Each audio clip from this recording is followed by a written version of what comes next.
Hello, my name is Kurt, and I'm an addict.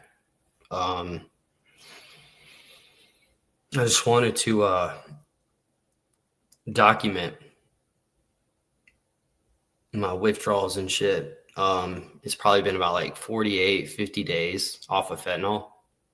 Now, when I did jump off of fentanyl, I took Suboxone for about 22 days. And then I jumped off Suboxone and went to Kratom. And I've been off Kratom for like 15 days. And I still sweat and shit. I'd say it definitely made it easier. Not everybody has the luxury of being able to wing down like the way I did. Some people go into rehab and withdraw their fucking ass off. I still got minor sweats and shit. I toss and turn in my sleep. I can't fucking sleep. I'm irritable. I get into my head and I have these battles of I fuck myself up. I trip over myself, man, with my head thinking about this shit, because any kind of withdrawal reminds me of the fentanyl withdrawal. So my brain tells me that it's just as bad as the fentanyl when it's not. But the truth is any kind of withdrawal, even like minor acute withdrawal symptoms and shit like that, it all sucks. Not being able to sleep, your valve movements are off. You can't eat right. You just can't even think right. It feels like you're in a fog almost, really. And I still feel like I'm in that fog. It's been like 48 days off of fucking fentanyl. It's been a fucking roller coaster like no other. I've tried this before. Last time I did it, I went cold turkey. I got a video on this channel of me in the car with my brother-in-law. But I have, let me show. Fuck, it's bad. It was bad. I'll show y'all. Fuck it. As much as I don't want to, I did it already. It's on. I think I have it saved on my shit. But let me show you guys how I looked. You're going to like this. You're going to see how fucked up I was. So when you think, oh, he ain't that bad off, that's cool. I'm not now. It's been a fight the whole fucking time. That's okay, though. Let me just show y'all. Look at this guy. 11 days off of fentanyl. I was doing about a gram a day. Maybe two. And that was so bad. That was probably the worst I've ever withdrawn. This time coming down, my brother needed help moving. I came down to Florida to help him move. I had enough shit on me to last me for the 13 days I was here. Come day 8, my older brother comes up to me and goes, "Hey, bro, we extended you 20 days. We got way more work to do and we could use your help." They didn't even ask me. They just extended it. And I was so sick. I was sick for about 3 months, I think. I was shooting up fentanyl then. So, and meth.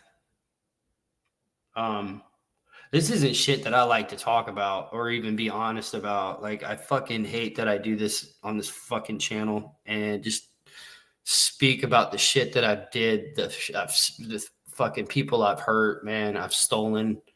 I fucking hustled. I fucking sold. I did a lot of shit, man. And I think I was addicted to the lifestyle of it as well. I was so fucked up in the game, though.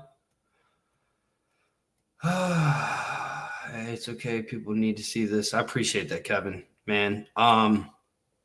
Dude, I just try to think of like the eagle and shit. You know what I'm saying? I hate that I do this to myself every fucking time. And so it's like, what's the problem with me? What's wrong? Why do I keep fucking going back, man? When it just takes from me and I become numb, dude. I don't give a shit about anything. My family, I just am selfish. And it's like you don't see it when you're stuck in addiction. That's why I believe it was a disease, like from the get, because when I first got strung out as a kid on pills, I got burnt real bad. And they gave me a bunch of pills. And I remember coming home being happy because I felt so good. And my hands melted from a grease fire. And I got Percocets, morphine, and Oxycontin. 15 milligrams of the morphine, 15 milligrams of the Oxycontin. And I got like 10 each. And then 67.5 Percocets or some shit. And I remember feeling so good. By the time those pills were gone, I had lost like 22 pounds. I was already like 120. So I went down to like fucking 100 pounds. I was little, dude. And what was crazy to me about it and why I believe it is a disease is because I didn't see it. I didn't see how much weight I lost. I didn't see how skinny, how bad I looked. I could not tell till it was gone and I was withdrawn looking in the mirror and I realized how bad I looked. When before I'd be high, I'd walk in the bathroom, brush my teeth, man, and fucking thought I looked good. I'm still sweating, dude. Like now, thinking about the shit, I got goosebumps, and I just like every day. I'm just hoping it gets better, and I'm hoping I don't get the goosebumps. I hope I get a little more sleep. But I'm fucking pushing through this shit, dude. This shit sucks. I fucking hate that. I deserve to give myself a chance. To where I at least feel better. And if I don't like where my life's gone off of drugs, then I'll just go back to using, right? But we know that that's not going to be the case because I never want to go back to using. I decided this time that I fucking hate fentanyl. I fucking hate meth. I fucking hate the drugs. I hate what it done. I hate alcohol. I hate what it does to people because you start to believe that you are that person when you're using. The bad things you did, you start to think, you identify yourself as that, as a piece of shit, as a junkie. People look at you differently and you feel the way they look at you is what you see yourself as. And that's fucked up because it's not true. Addiction is the only disease you can come back from better than you were before. The only disease. Any other disease, you just hope to be as healthy as you were before you got it. I truly believe that, man. I have to believe that. My shit in my past, as much as it bothers me, my trauma, whatever, the shit that's happened to me, it doesn't define me, right? And I say that with a grain of salt because sometimes I feel opposite. I feel like it does define me. It does fucking break me. It does fucking make me. This is who I am. And I've been in that pattern of thinking for so long. And I'm just trying to figure it out. So this is something I realized also is that fentanyl and kratom and 7-OH is not my problem. They're my solutions. Now, they're a destructive solution, but a solution nonetheless. My problem stems in something deeper. I have a real inner discomfort with my own self. And what's crazy is even the past couple days felt insane just sitting in my own skin for a moment. I'm literally sitting there and I'm trying to just be productive and get moving. I've been exercising. And I'll be honest, like that first month, I couldn't do shit, dude. I was worthless. Like I couldn't do nothing. Month 2, was feeling like shit, fucking doing some boxing. It took it too early, so it fucking threw me in precipitative for a while. And now I'm on like day like 48 off of fentanyl and methamphetamines and shit. And I still feel like shit. But that's okay because at least I'm feeling. So if you're hearing this message and you're struggling with addiction, this is your fucking opportunity right now. Point blank. Keep it simple. This is your chance right now.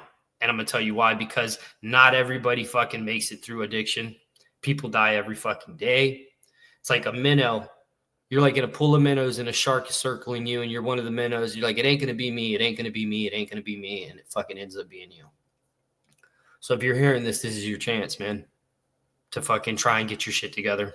I'm just recording and documenting it for me, telling you how I feel to show the process, I guess. And it does take time. but eventually clarity comes, and I get it little by little right now, and then back into the fog. And it's like, my brother's just like, hey, come on, we're going to the gym. And I don't feel like doing it. The other day we went to the gym, and I looked at him in the face and I said, I 1000% do not feel like doing this. And I did it anyways. And after I worked out, I went and I sat in the sauna. And I'm thinking I should be done sweating by now, right? So when I got off fentanyl, I did Suboxone for like 22 days. When I got off Suboxone, I did Kratom for like a month, like 4 weeks. The last 2 weeks of me doing Kratom, turns out I was doing 7-0 when it's illegal in Florida. So I don't know how I got my hands on it out of a smoke shop. And I didn't know it until I took it. And it was like Oxycontin. And I was like, oh, fuck. And I bought a bottle with 30 tablets in it. So I had 28 more tablets. I'm an addict. It took my withdrawals away entirely. I felt fucking great. I was joking with the kids. I wasn't being myself, right? And by week 2, my brother walks up on me and I'm on the phone. I'm crying to my mom and shit. And I'm not telling my mom, but she's like, what's wrong? Why are you so upset? And I'm just like, just going through it. But I didn't tell her that I was doing Kratom. And Derek comes up. He's like, what's wrong? And I was just like, nothing. And then I dropped the kids off at school and I come back and shit. And he's like, what's going on with you? And I admitted, I'm like, but I knew I was going to tell him. I said, bro, I've been doing Kratom. Turns out that I've been doing 7-0 and it's really strong and I'm going to withdraw from it. And I did extract drink the day they were gone. I was withdrawing, got a bag of powder Kratom and started putting a tablespoon or 2 tablespoons at first in a cup of tea, hot tea, melting it down because it's fucking disgusting. And I would drink it and it would help. You don't think it'll help off of 7-0, but the Kratom powder actually does help. It is the same fucking thing. It's just a highly concentrated form of it. So you might have to take more powder. If you're on 7-0, wing the fuck off, dude. That shit is trash, dog. Whoever fucking made 7-0, I want to slap you in the fucking face, dude. You're a piece of shit. Yeah, fuck that noise, dude. I winged off of it. I'm on day like 15 off of the Kratom. And I can tell, I can feel it and shit. So if you want to say I've been like 2 months off of fucking fentanyl and then 15 days off of Kratom. So the only thing that I have done in this process of me feeling like shit now from the 15 days off of shit is take a few Lyrica for like the past, because I was not sleeping. My sister-in-law's like, hey, I think I got a few of them. And so I take like 2 or 3 of those things and I sleep at night. But now I don't have any Lyrica. So in my addict mind, I'm thinking, fuck, okay, I'm going to fucking hurt from it. And it's like, what the fuck, bro? You just went through fentanyl withdrawals and you just fucking fuck the Lyrica. Your body will sleep when it sleeps. It has to work itself out. And that process is excruciating. The waiting to feel better, the waiting to eat, to have a better appetite, just to be able to conversate with somebody. When you feel like shit, no one could talk enough or shut the fuck up enough to please you, period. You fucking lay in the bed, your whole body, you're like this. You can't even fucking sit still, but your skin can't touch itself. It's hell, dude. It's fucking hell, dude. Ian, bro, you are awesome. Thank you, bro. I appreciate you, and I love you, man. You know it. You've been watching me since the beginning. Had some of those invisible hours this morning. Ooh, it's the invisible hours where no one claps for you or cheers for you, dude. When you're up all night and everybody else in the house is fucking sleeping and you're the only one up because you don't feel good because you're withdrawing. That's a horrible fucking time and feeling and just moment, dude, because you're like, yo, you can't be mad at fucking anybody but yourself. But if you can do anything to help you, this is one. Be easy on yourself. Be easy on yourself because we're hard enough on ourselves as it is. And it's just not good to just beat yourself up like that, to identify yourself as a piece of shit, to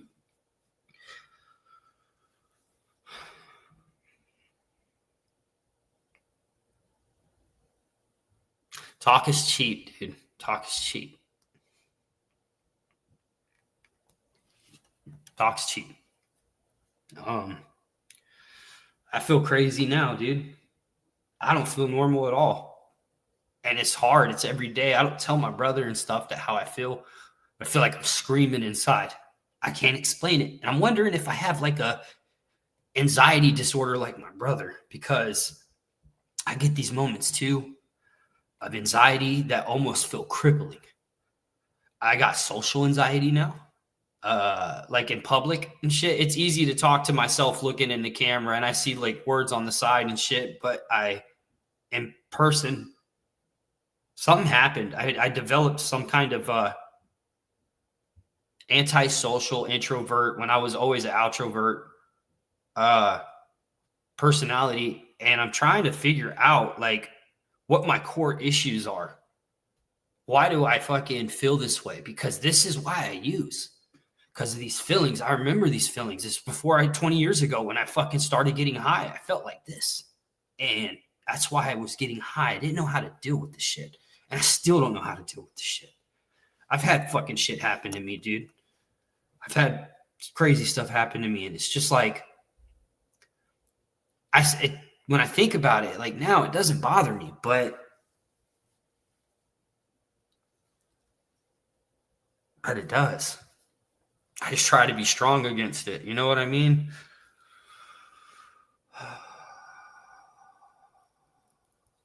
All right. We can do that.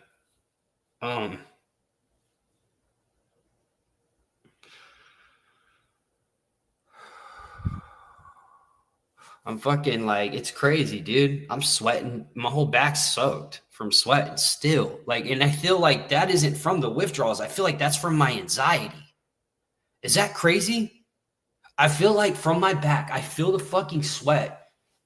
And why am I sweating? Because like in this times yesterday and the day before and the day before, I wasn't sweating, but it's like now I'm sweating again. And it's my body's fucked up, dude. Like, I try to find joy in little things, anime, video games, but I can't even stay focused long enough to do something, watch something still for 5 minutes, dude. 5 minutes. I can't even fucking stay focused. It's been like 40 something, 48 days off of fentanyl, 15 off of kratom. I think it's going to take like a good 3 months for me to really start feeling better about myself. But even when I'm feeling like shit, I'm trying to stay positive, man. And I've been a little asshole. I've been ungrateful. But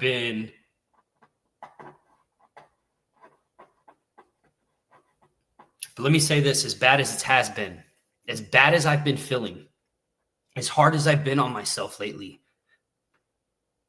a lot of good things have happened too, right? A lot of good things have happened too. First things first, I'm fucking clean, dude. That's crazy. I can't believe it. I didn't think I'd ever get fucking clean, dude.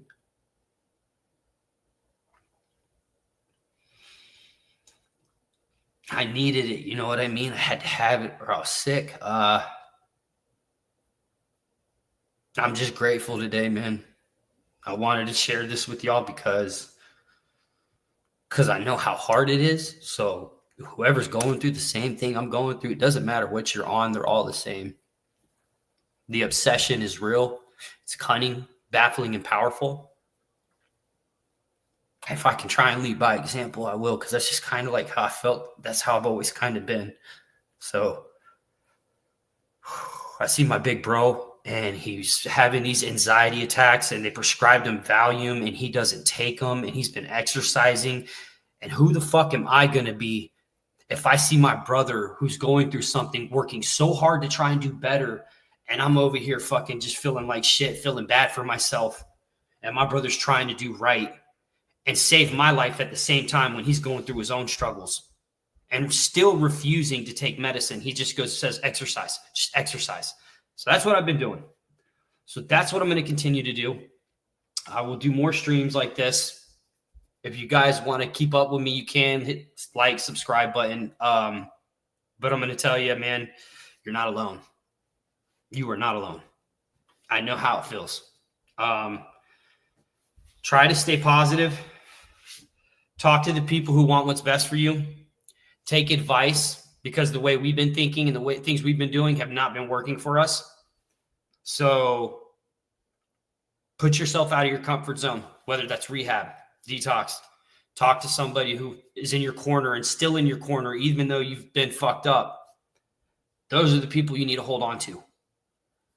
Family and friends, real friends, is everything, man. That's what keeps us clean is the community, guys.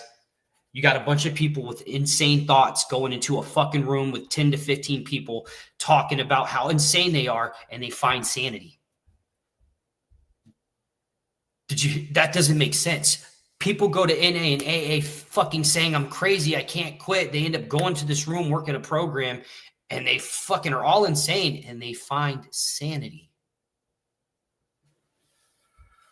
I don't take it lightly. I think it's the other addict in the room that helps keeps us sober. When people come on here and they see me and I'm talking about how I feel and how I'm fucked up, it makes them feel better because they can relate. So my name is Kurt and I'm an addict. I love you guys. Y'all have a good one.